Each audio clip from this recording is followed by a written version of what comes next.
18 rules to automate cold emails and score big contracts. Key learnings from this lecture: how I secured a meeting with the CEO of a $30 million business off just one cold email template with 0 follow-ups. How to achieve open rates over 50% consistently. How to generate $1.2 million in sales in just 6 months. And some real-world examples of successful cold emails that I personally wrote. Rule number 1, and this is the most common single mistake that I always see with cold emails: ask for a reply, not a meeting. So what most people do when they write cold emails is they're trying to shove a meeting in front of someone's face. Here's an example of one I received. Here is a link to my calendar. Feel free to book a time slot that works for you. Another one that I received from Salesforce: what time works for 10 minutes today? The problem here is that you're trying to get a meeting with someone even though you're a complete stranger. It's way too aggressive. And we know it's too aggressive because we have research from Gong showing what works and what doesn't. So for example, they tested emails that had a specific call to action.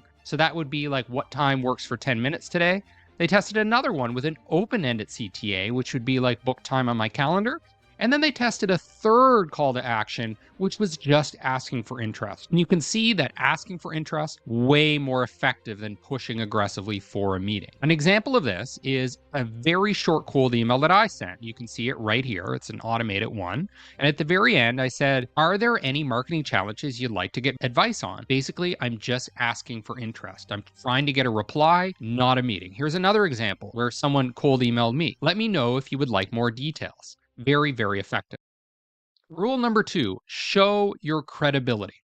So what I did was I went to Google, I did a search for SaaS company list, and I simply bought a list of SaaS companies. I imported that list into a cold email tool called Lemlist, and then I prepared this email. The most important thing here with the copywriting is that I am establishing credibility. I said I'm a SaaS marketer with 10 years experience, ranging from Google-backed startups to the Fortune 100. I also mentioned that I'm the author of this book. I call out that I have an MBA from the top marketing school, Kellogg. So establishing credibility is one of the most important things you need to do with your cold emails. And you can see that this was particularly effective. I received this response almost immediately: I'm interested to hear what you have to say. Admin and I will set up a meeting between you and the people copied here. And basically, I got a meeting with a company that had $30 million in venture capital off a very basic cold email from a purchase list. Very easy. All right, another key mistake that people make is they try to use generic email tools for cold emails. They use MailChimp, for example, or Marketo. Do not do that. You must use a tool that is specifically designed for cold emails. Here are a few that I used: Lemlist, Mailshake, Outreach. Now, the one that I use most commonly is Lemlist, but you find the one that works for you. Basically, your deliverability is going to be terrible. You're going to be breaking the terms of service unless you use a proper cold email tool. Now, a little bit about who I am. I am Decker, the marketer. I was a global brand manager for Sony. I was a vice president of marketing for Google Accelerator Startup. I have over 800,000 enrollments on udemy.com. I also taught college-level digital marketing, and I have my MBA from Philip Kotler's Kellogg School of Management. You want to listen to people that really know what they're talking about, and one person that I really respect is Jason Lemkin. Now, Jason's saying that by sending emails, these cold emails, you can get seen by the CEO of even a $100 billion company. But the key here is, don't try to push them into a virtual coffee chat. Don't try to ask for 5 minutes of their time. Just focus on solving a problem that they have, because most CEOs do not have 15 minutes to get on the phone, which, again, asking for that meeting, just way too aggressive. Another key thing is you want to focus on what's in it for them, not for you. In other words, what do they get out of replying to you? I'm bombarded with cold emails every week, but there are a few that are actually effective. Here's one of the most effective ones that I've ever received.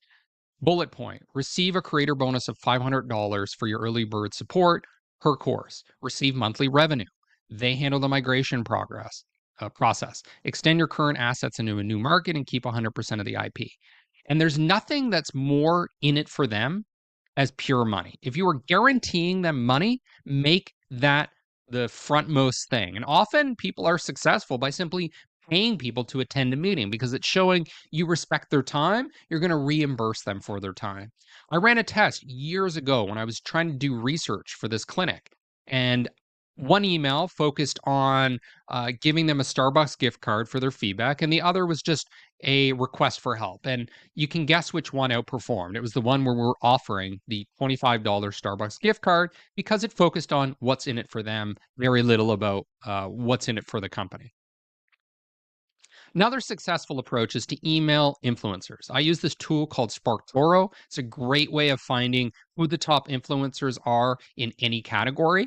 And here's an example of an email that I sent to the top influencer in this particular industry. Now you'll notice that it looks a little bit glitchy because of all these slashes. That's because this cold email wasn't sent through an actual email program. It was sent through the contact form on a website. So when it shows up in the email program, it looks a little bit wonky. So here's what the copy looked like. Hi, I'd like to give you a perpetually free account to use this program. Please let me know if you're interested, and I'll set you up with a temporary password. Thank you, smiley face. Very short, very simple, but this was effective. This was able to get a partnership with the #1 influencer in our space. Another cool trick is to combine cold email with direct mail. So there's this case of Psy that generated $1.2 million in annual recurring revenue in just 6 months using primarily cold emails and direct mail. So they were able to get $1.2 million in sales off just $268,000 in marketing spend. This case study is from SaaS MQL. Now, the key here is to make sure your direct mail gets noticed, and that means sending a large 3D box sandwiched in between the cold emails that you send. Another trick is to send at least one follow up. So here's a very short example of a cold email campaign I sent. Not huge statistical significance here, but I'm just hammering home the point that just adding one follow-up email could increase your reply rate from 16% to 20%. Here's an example of what I did here. So I'm here in Lemlist where I created an automated sequence. I said, hi, first name. I'm giving away 100 licenses to CVPMs to use this program for free for 6 months. If you're interested, please let me know and I'll set up your account. Very simple cold email. And then I sent a follow-up email 5 days later. You can see I have a 5-day delay here. Hey, first name. I was just wondering if you were interested. I'm setting up CVMPs with a free 6-month licenses. Just let me know. So you notice I'm not saying, hey, just following up on my previous email. I'm actually summarizing and repeating what I said in the first email so that the follow-up actually adds value instead of just being an annoying attempt at trying to get them to reply. Here's another demonstration of why it's important to send at least one follow-up. This is a quote from one of the top direct response marketers in history, Dan Kennedy. He says, the creation of sales letter sequences, rather than just creating sales letters, is as responsible as any other single idea for my becoming a millionaire while still young enough to enjoy it, and for making millions and millions of dollars for my personal clients. So what he's saying is that you basically can double your response rate by just adding a second and third letter. And I would say the same thing. If you add a second and third email, you can increase your response rate. Bob Bly even shows studies. Bob Bly is a famous copywriter where simply sending the exact same email a second time could significantly improve the performance of your campaign. So not even changing the email whatsoever. Company that's been doing this super aggressively towards me is Apple. Apple's been bombarding me with follow-up emails trying to get me to set up for their credit card, and who knows, maybe I just might at some point. Another key thing to consider when you're writing these cold emails is explain why they're special. Why are you writing them specifically and not just doing a broadcast spam? So we can call out, for example, their designation. So here I said CVPM. Now, it doesn't matter what that means. It could be MD, it could be veterinarian, it could be any designation that sort of says, hey, this is for me, not just for everybody. Here's another example. Now, I may have sent this through social media, but the same principles apply when you're DMing people versus sending cold emails. Hi, I found you while researching the more influential YouTubers regarding Shopify. I'd like to offer you a perpetually free account. So basically, I'm saying This is special to you because not only are you a YouTuber, but you're a YouTuber who specializes in Shopify. So you should pay attention to this message. Here's another example. Hi, I've seen you around a lot of places, including Facebook, YouTube, and Referral Candy. You seem to be a pretty important VIP in the e commerce world, and I'd like to pay you for your input on our app. So I'm calling out uh, not just flattery here, but specifics about what their niche is. That's going to help get response rates much higher. Okay, another key thing is a lot of people obsess over subject lines and they do a lot of A B testing when it comes to subject lines. And subject lines are important, but I think they're overvalued because really subject lines aren't the biggest driver of open rates, in my opinion. It's other factors that determine deliverability. And you can get this entire email deliverability checklist from the Lemlist website. So things that are going to enhance your deliverability, for example, are going to be the quality of the list that you have. Later, I'm going to demonstrate how you can clean your list and whether you're using an actual program designed for cold emails.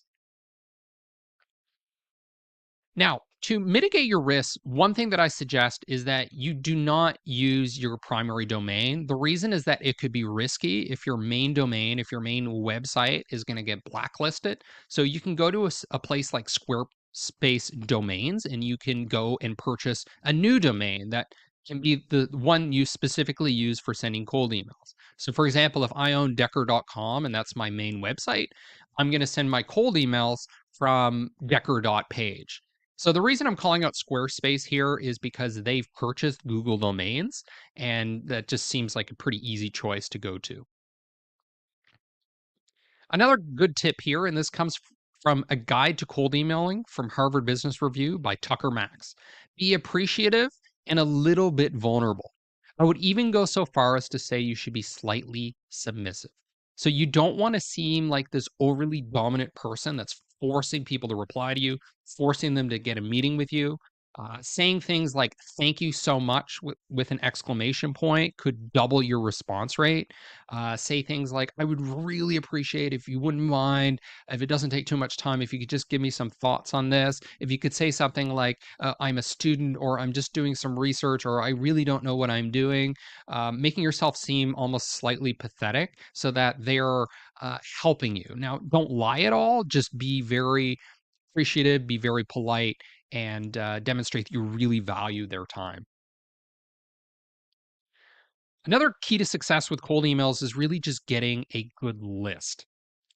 I've had some really bad experiences with lists that just didn't work out at all. Even with referrals from highly successful direct marketers, it just didn't pan out. So, here are some recommendations I have from experience. You can use LinkedIn Sales Navigator, which is a paid service, to compile a list of the targets that you want to go after.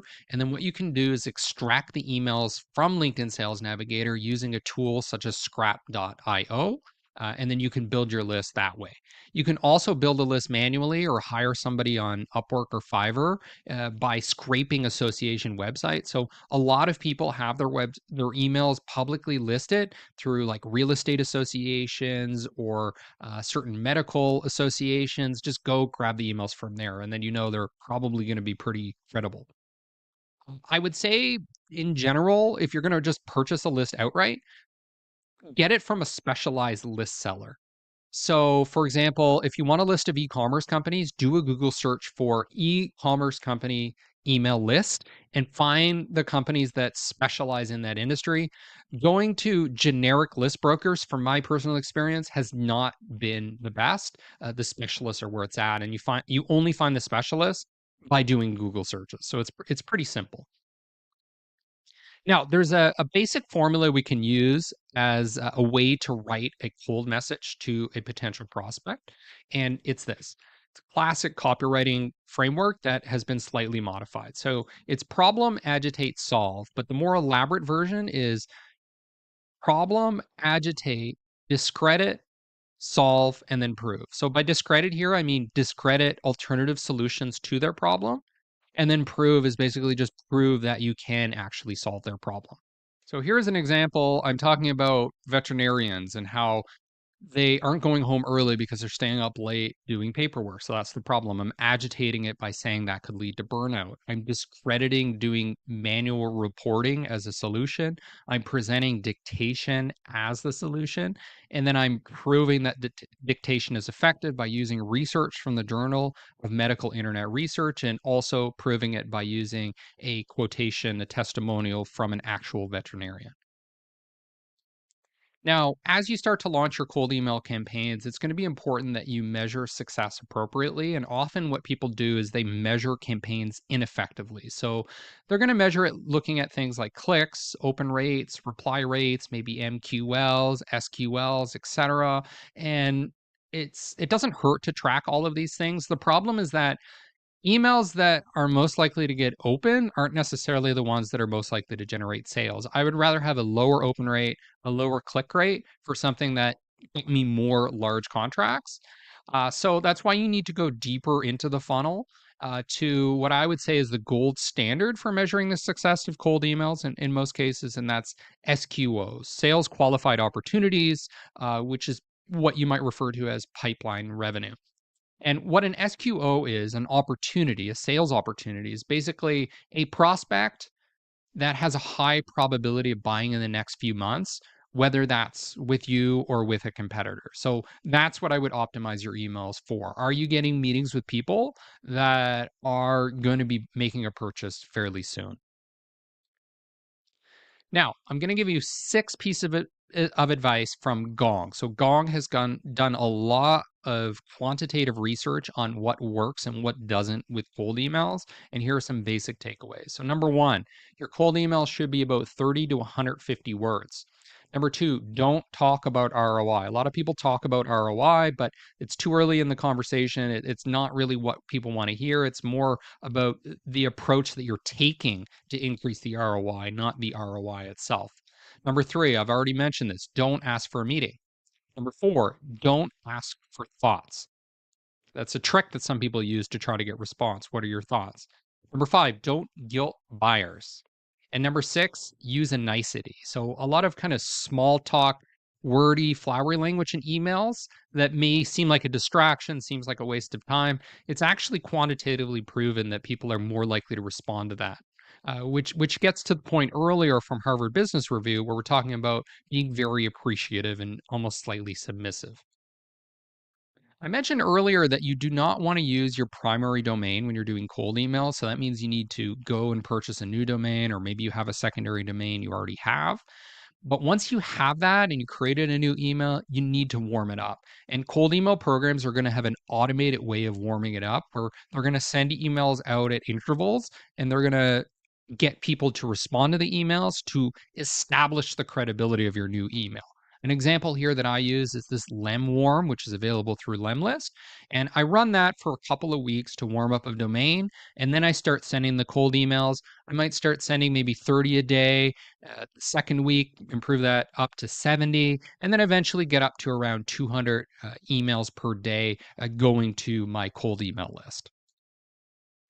Now, lastly, one of the most important things is that you want to make sure you're working with a clean email list, and you can clean that by using a tool like Bouncer here. You can recognize it from this gorilla image, and what they'll do is they'll clean your list to make sure that the bounce rate's not too high, and it'll improve your deliverability dramatically. So, in conclusion, I'm Decker the Marketer, and if you want to learn more, you can check out my marketing courses on udemy.com.